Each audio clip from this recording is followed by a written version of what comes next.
I'm Scott Kelting. Thanks for joining us today for the Q&A webinar. I work with the NAHB to help facilitate the student competition, and I want to thank everyone here for joining and thank Pulte Homes this year for sponsoring. So I'm going to turn it over to begin with for Alex to introduce himself and the Pulte team here today, and then we'll go into some of the details and open up for questions afterwards. Thank you, Scott. Howdy, everybody. I'm Alex Allen with Pulte Homes here in our Austin market. Seeing probably some of you, one of the judges for the competition. And we have our Las Vegas team here on the call, which I'm about to have them introduce themselves. Today we'll kind of briefly hit on the piece of land that you guys have already been given, been working on these last couple of weeks, and answer any questions you have. We won't be able to tell you specifics on what Pulte is doing with the land until after the competition. We'll be able to hopefully answer any questions that you have. So I'm going to go ahead and pass it off down the list to other Pulte members. If you wouldn't mind unmuting yourself and just kind of introducing who you are, I'd appreciate it. Quincy Edwards, I'm the Vice President of Land for Pulte in the Las Vegas division. Hi, I'm Kendra Staffel. I am Manager of Land Planning and Management. Ryan Breen. I'm the Division President here in Las Vegas, working with Alex. Thank you. And I apologize. I think we got Tim Driver on the call as well. Tim, were you able to introduce yourself? I apologize. Didn't get you added. Oh, no problem. Tim Driver, Land Acquisition Manager here at Pulte in Las Vegas. Glenn, yes, this year's proposal. Scott, let you go to the timeline first. Yeah, so we'll just go through the timeline here. A few things. I've received a question about the Zonda, and I collect all the data for people that want Zonda. I send it to Zonda, and then they're going to be sending you access. Many teams have access already, and I will be sending in the more student names to Zonda today. The registration is October 17th, as well as there's an opportunity to get an IBS travel scholarship. Your team member list is due November 21st. And then, the big one to see on this list is December 19th is when the project is due. And then this year, the show is a little later than we typically have, and it's going to be in February. We're going to have 2 days of presentations followed by a judge's debrief. This year, we're going to do it a little bit differently, and we're going to have we're going to tentatively plan to have the judge's debrief right before the awards ceremony, so we can go to the judge's debrief and then straight into the awards ceremony. For the proposal, this is how your proposal should be organized. And I just want to emphasize a couple of things. I'm not going to read through the list, but want you all students to pay attention to trying to write a concise, well-written executive summary that starts off with what your solution is for this problem statement. And then in each of the different sections that you have, try to follow the scorecard and put it in the order of the scorecard, and summarize each section as well at the very beginning. So essentially you want to give your solution to everything and then go into detail. And then at the competition, there's going to be some practice areas again this year for you to practice your presentations there on the show floor before you actually go in and present to the judges. It'll be a 15-minute presentation with 10-minute question and answer.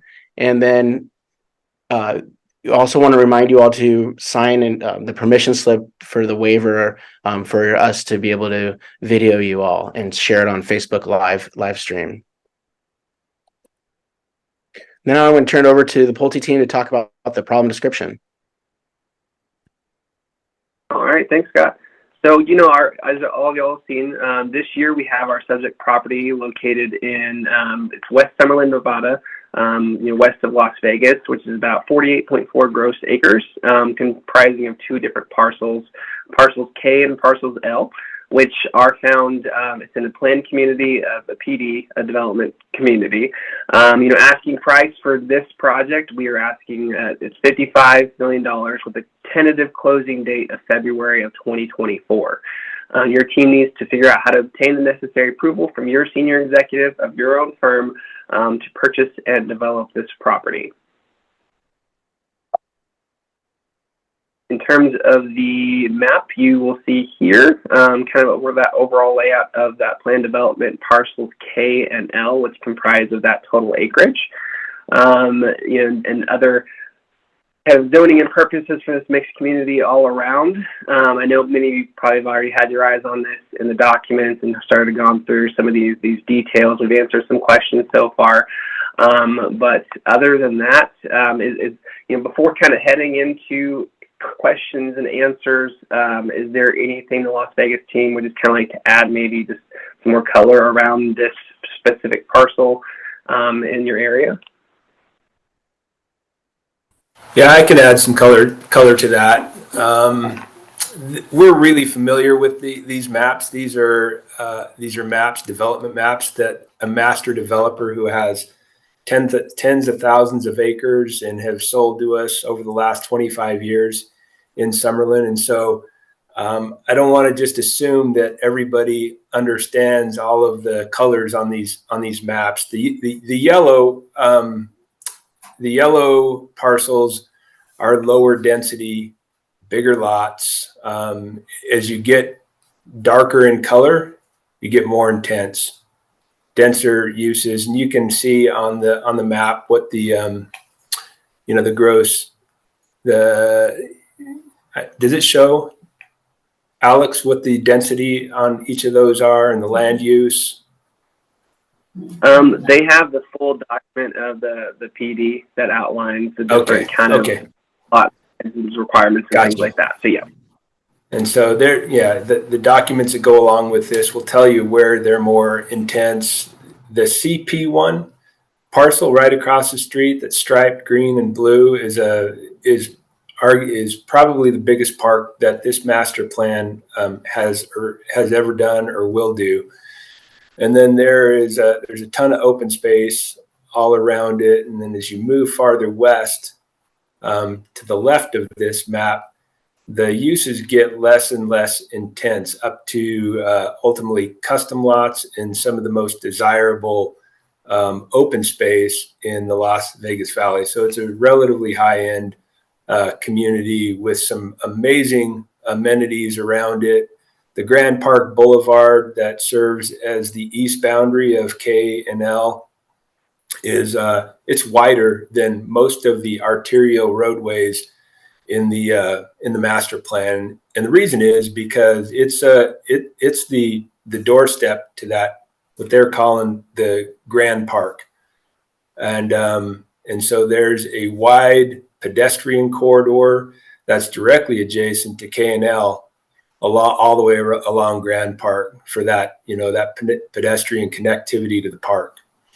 And so that's kind of the theme. I'm not going to say much more than that, but it'd be wise to think of those, access to the parks and the amenities as you're looking at a design for this site. Perfect. Thank you, Quincy. I appreciate it. All right. And this is, the design guidelines were shared with the team. It is a very, bulky set of, different requirements that come along within this community, which is really common for a lot of builders stepping into a community of this size and magnitude, with obviously other builders out there, different forms of products and things like that. So, it is a lot of detail, which is good. But it's a lot of reading as well. So make sure that you kind of clearly sift through this in terms of picking what product you're going to utilize, as well as how you're going to overall plan your community, because it's kind of like an open book test with this one. It's not just an empty slate. It's here's the test. Let's see what you can do with the information that you have.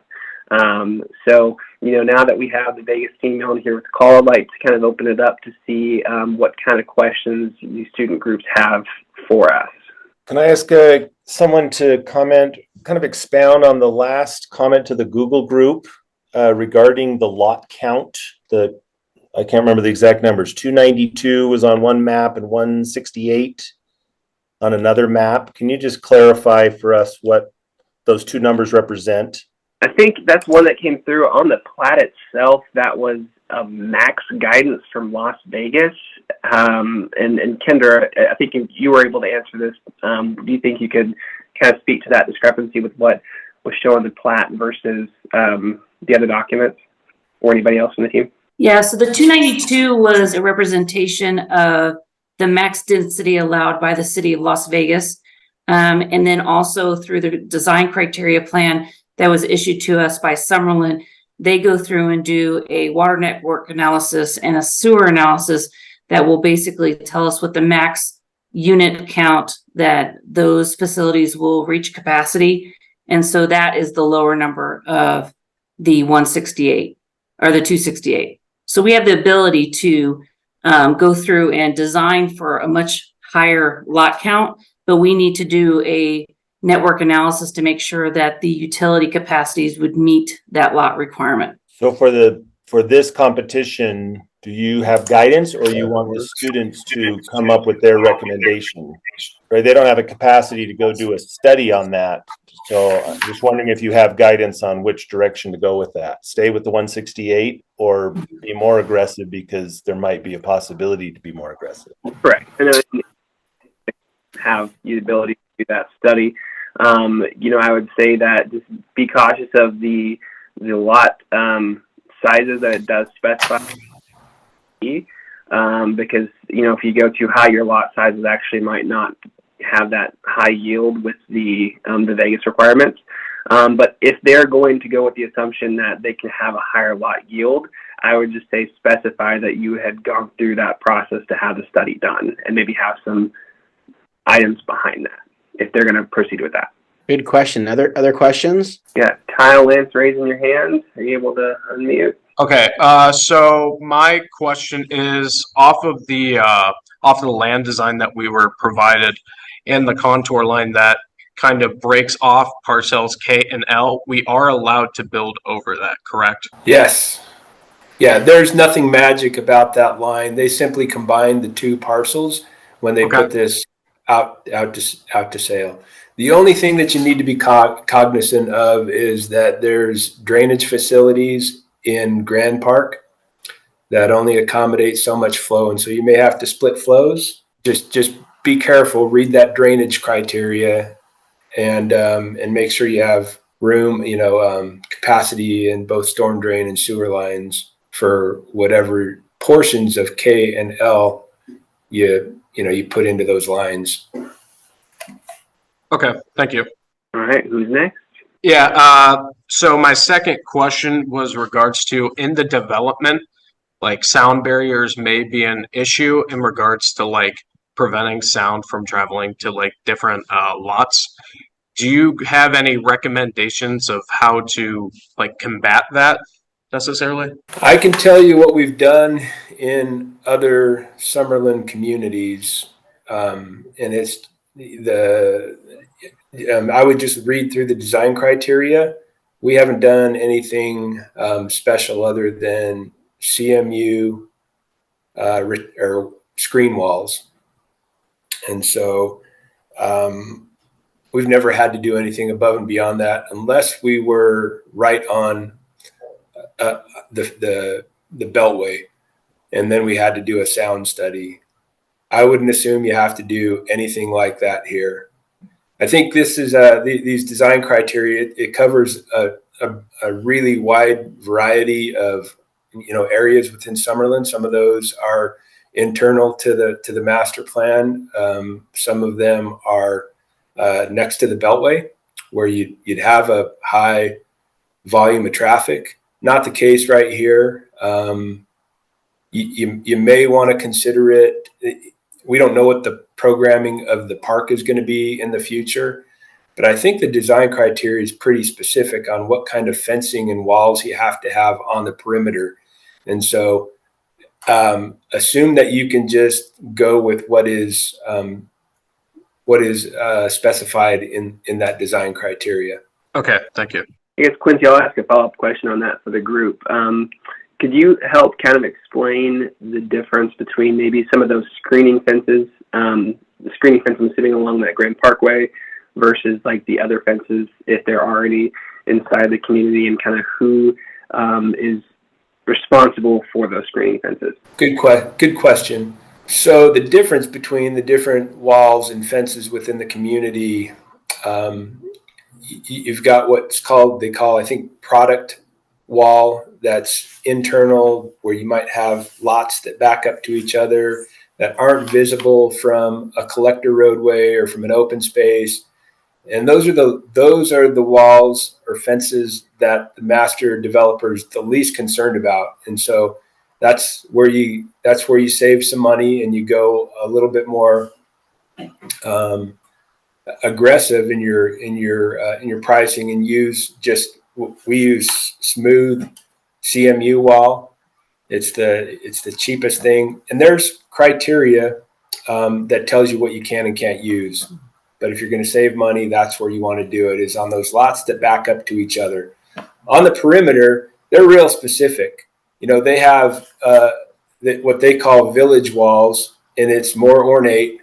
It's more expensive, and you have to understand what the master developer wants right there. And on the perimeter, it's a combination of that village screen wall or view fence. The view fence is iron, and so it's a big cost, and you have to understand where that's required. To pay a lot of attention to that. The other thing is you're going to want the view fence where you've got views to the mountains, views to the Las Vegas Valley. Those lots that back up to Grand Park Boulevard have views across the valley. They'll be able to see the strip. Just about everywhere, you'll be able to see views back to the mountains. Those lots that are across the street from the Grand Park, they'll have views to the mountains, unobstructed probably, because that open space to the north of them is, there's not going to be houses to obstruct views. And so you want to be cognizant of that. I think the criteria spells out where you have to have certain, pay attention to the sections in the criteria. I think they're actually right on the plan. Kendra, I can't remember who's responsible in this village for retaining walls. Is it are we building and paying for all the retaining walls? The ones that we are creating a great differentiation, we will be like the parcel J, which is to the southwest of us. If they go higher than us, then they are responsible for their retaining wall. And then screen wall on the perimeter is our cost as well. Is our cost, yes, correct. So just assume that all the walls are the cost of they're our cost, your cost. And so again, the maximum height of those retaining walls, it's spelled out really clearly on the criteria plan and in the wall section of the criteria. I'm not sure if that answered all your question, Alex. Does that do it? Any other student questions? Yes, I got one to continue off of that. So it says on the rules and guidelines for the NAHB student competition this year that the perimeter walls are to be built by the builder. However, all roadways and landscaping along the roadways are installed by the master developer. Us being the builder and you guys being the master developer, I understand that you guys are building the roadways and landscaping, but does that include any private roads that we are designing and the utilities within them? Yeah, that's a great question. So, no, the builder, us, you, is responsible for everything inside the community, the private roadways inside. When they talk about the master developer responsibility for the infrastructure and landscaping, that's outside the boundary of the project. And so, the boundary between the common element on Grand Park, is it Grand Park? Grand Park and our lots, that landscaping is the responsibility of the master developer. Everything inside, any common elements inside that boundary is yours. Okay, thank you. Other questions? Go ahead and just ask away, students. I'll ask another question here. So Pulte's done a lot in the area, clearly, and they're on the jury And so some of my team members are leaning towards staying in kind of Pulte norms. That makes sense. And I'm curious if that's really what you want, or do you want them pushing the envelope? Any thoughts on kind of that realm of questioning? When you say Pulte realm, what do you mean? Pulte plans, Pulte lot sizes, right? There's every builder kind of has their culture, their targets. Mm-hmm. Do you want us playing to that? Do you have any recommendations in that regard? Do you want us just to decide where we want to head with it? Any thoughts would be cool. Well, this is your own. I mean, so, you know, of the judges, of the 5 judges, only 1 is from Pulte, 4 are from other builders and other backgrounds. We all have different perspectives on how to develop. So, you know, the guidelines themselves and the plan development is pretty prescriptive in terms of what can and can't be done. However, I wouldn't necessarily prescribe you have to pick a Pulte plan. You know, I just make sure whatever you do decide, stay in those Summerlin guidelines, and try not to go outside of that, because that would not work with the master developer. But you have full ability to pick which product you do. Any other questions? Kyle, I see a heart. Is that indicating another question? Yes. So I know like about twice a year, the area of Las Vegas is like, that's when they get their main like rain and like flooding issues. So is it necessary to like essentially include that into our packet of like, we need a deep analysis into like the stormwater prevention plan? You know, Vegas team, do you have any kind of tips you would say when it comes to SWIP? To SWIP, there's nothing seasonal. We design and we prepare for the worst case scenario. You know, yeah, that usually comes in the monsoon season in July and August, but it's not uncommon to get it in other parts of the year. And so for drainage and for SWIP purposes, I would just plan on preparing for the worst case scenario year round. Okay, thanks. I have a quick question. My question is, are we to assume that we are going into the Las Vegas market like having never broken into it? Like this would be a first project that we're developing on in Las Vegas? You can go about this to where you are a new builder into the market. You can go into this where you're an established builder who's already been in this market. That's kind of up to you in terms of how you want to package, you know, your company and your proposal. So if you want to come say, hey, we're builder XYZ that knows Las Vegas like the back of our hands, and this is what we got, you can do that, or the opposite. Okay, thank you. All right, any other questions out there? Well, if you have not done so already, students, there is a Q&A Google group that has a lot of questions and answers already. And if you think of something after this, feel free to post your question there, and we will try to respond in a timely manner. I'll open up to questions one more time and have another pause, and then if there's no other questions, we'll conclude. So if there's any other questions. I'll just add, Scott, too, if anyone on this call isn't already in the Google group and you're having issues accessing it, just feel free to email me and I'll directly add you to the group. Yeah, thanks, Sarah. Yeah, and if there's, the Q&A Google group's designed for you to ask any questions, and that way other teams can see it as well. But if there is, any personal type things, feel free to reach out to Sarah, or you can see myself and Mary there, keltingcs@gmail.com, for anything like that. And if we think that that's something that the rest of the team should see, then we'll ask you to put in the Q&A Google group. If not, we can also assist you with anything you need that may be more specific to you and your team. Well, with that, I think we're going to go ahead and conclude today's webinar. I want to thank all you students again. This is an excellent opportunity to apply your education experience to a real world problem. And it's also just a great extension to your education at the university. So thank you so much for putting in the time and effort. I know how much time and effort you all put into this, and it shows. So thanks again. And thanks, Pulte and the NAHB. Absolutely. Appreciate y'all's time, and students look forward to getting y'all's proposals this year, and keep the questions coming to Scott. And as Scott mentioned, this is a fantastic thing to be in. So it got me in the home building in the first place. So have fun with it too. Remember to have fun. Thanks, y'all. Appreciate the Las Vegas team. Thank you for your time. Thanks. Take care. Thank you. Good luck.